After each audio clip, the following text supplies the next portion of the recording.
Bien, 7 en punto de la mañana, comenzamos la segunda hora de Primera Página este viernes 26 de julio. Nosotros seguimos en nuestro segmento de entrevistas, vamos con nuestra segunda entrevista de la mañana. Está con nosotros Reinaldo Quijada, coordinador nacional del Partido Unidad Política Popular 89. Buen día. Buenos días, Gracias por Carlos. acompañarnos este viernes. Unidad Política Popular 89, en el marco del Foro de Sao Paulo.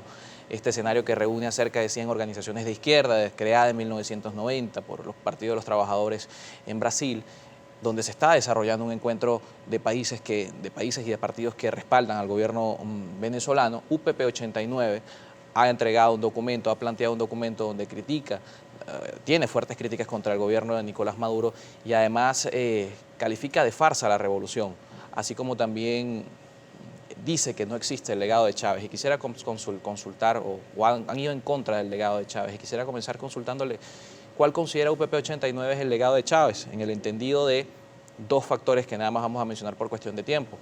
En 20 años, según el Observatorio Venezolano de Prisiones, en Venezuela han asesinado a 300.000 venezolanos.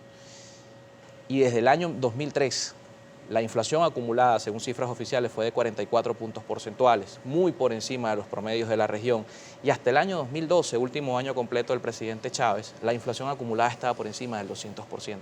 Cuando hablamos de legado, ¿de qué hablamos específicamente? Sí, bueno, gracias, Carlos. Una vez más, placer estar aquí. Bueno, pero primero déjame contextualizar un poco. El Foro de Sao Paulo, y nosotros emitimos un documento crítico a los delegados del Foro de Sao Paulo que se llama Crítica a la Revolución Bolivariana desde la izquierda venezolana, porque UPP 89 es una organización de la izquierda venezolana. Que viene de la corriente chavista. Y viene de la corriente chavista. Nosotros no estamos criticando en sí el Foro de Sao Paulo. El Foro de Sao Paulo es un espacio importante para las organizaciones de izquierda. Tú dijiste, se creó en el año 1990, un espacio de construcción conjunta, de articulación, de integración, pero también es un espacio crítico. Y eso es lo que ha perdido el Foro de Sao Paulo. Nosotros lo que estamos cuestionando es que se realice en Caracas, porque el gobierno del presidente Maduro no es un gobierno progresista, no es un gobierno de izquierda, no es un gobierno socialista. Nosotros lo hemos calificado como algo, así, con un pronombre indefinido, no se sabe qué cosa es. El Foro de Sao Paulo ha perdido ese componente crítico que lo caracterizaba.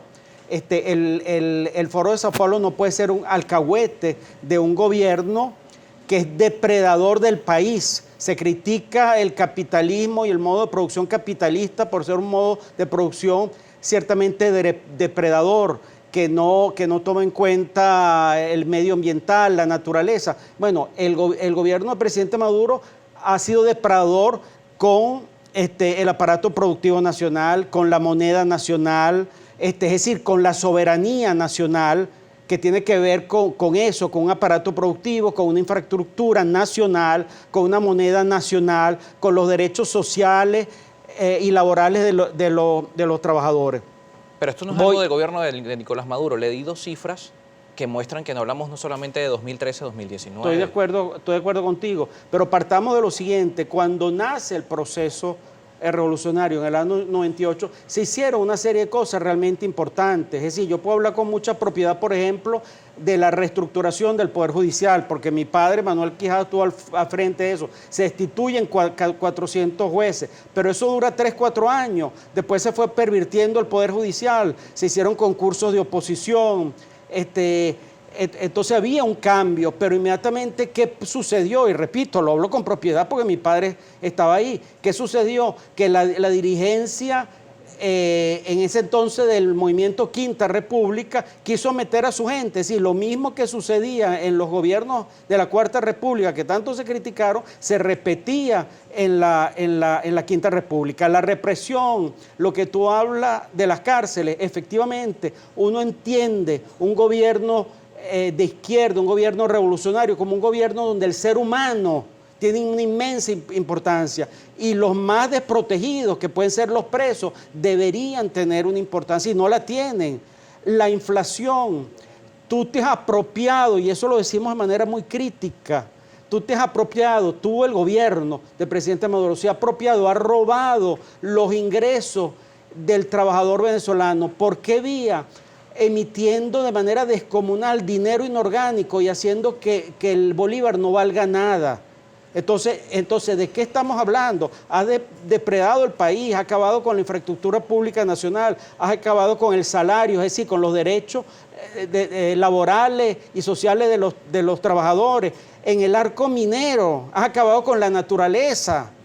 El Foro de Sao Paulo coincide también con el proceso de diálogo que hoy está en Barbados, que comenzó en Oslo, que por cierto hace unos días cumplía ya 2 meses desde que iniciara este encuentro, estos acercamientos entre oposición y gobierno, y también UPP 89 tiene una posición bien particular al respecto. Por un lado ha llamado a la oposición a unirse frente a este proceso, por otro lado considera que el gobierno lo ha utilizado como una forma de ganar tiempo.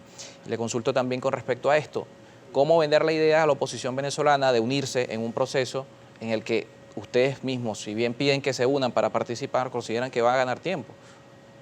Sirve para ganar tiempo al gobierno y lo que se busca es una solución al conflicto. Sí, Carlos, pero el diálogo y la negociación nunca están descartados. Ahora, tú lo puedes hacer de una posición de debilidad o lo puedes hacer de una posición de fuerza. Hacerlo de una posición de fuerza es que toda la oposición en bloque, en conjunto, tuviese la capacidad de reunirse, de fijar posiciones. Fíjate que el gobierno agarra con pinzas con quién quiere dialogar.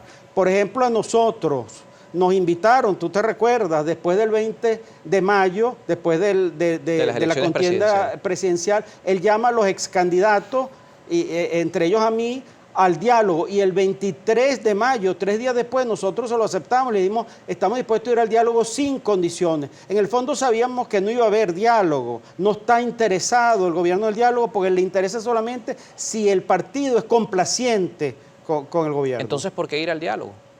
Porque es la vía de solución de los conflictos, no hay muchas otras vías de solución. Entonces está la presión externa y la presión interna. La presión externa debe hacerse, nosotros estamos en contra de una intervención militar extranjera, pero eso es un componente de la presión externa. En el fondo, toda la oposición está en contra de una intervención militar extranjera. Eso es una manipulación que siempre se quiere hacer, que hay sectores que no, que están como se dice popularmente, saltando una pasta pidiendo la intervención militar extranjera. Nadie, a menos que sea un disociado, quiere una guerra dentro del propio territorio. Lo utilizan a veces como manera de presión y está después entonces la presión interna. Pero hay una cosa que nosotros hemos venido señalando de manera reiterativa, es irracional la oposición, en el sentido que no quieren verse las caras. No se trata de deponer nuestras posiciones políticas, ideológicas, de principios, no, nosotros nos hemos ratificado como una y reiterado como una organización de izquierda y por eso nos dirigimos al Foro de Sao Paulo y le decimos, mira, eso es un horror que tú hagas el foro, porque se supone que Venezuela o Caracas en estos momentos es el epicentro del antiimperialismo, el epicentro de las luchas progresistas en América Latina y el mundo, y por Dios, ¿qué va a ser eso progresista? Esto no es progresista, esto no es nada, está acabando con el país, arruinado el país, es una tragedia nacional. Y es progresista lo que plantea la oposición, entendiendo que Estados Unidos es el principal o la principal potencia que respalda este cambio de gobierno que encabeza Juan Guaidó en Venezuela. Y no lo dice Carlos Peñalosa, no lo dice Globovisión, lo dice el gobierno venezolano, lo dice el Partido Socialista Unido de Venezuela, lo dice la corriente de izquierda.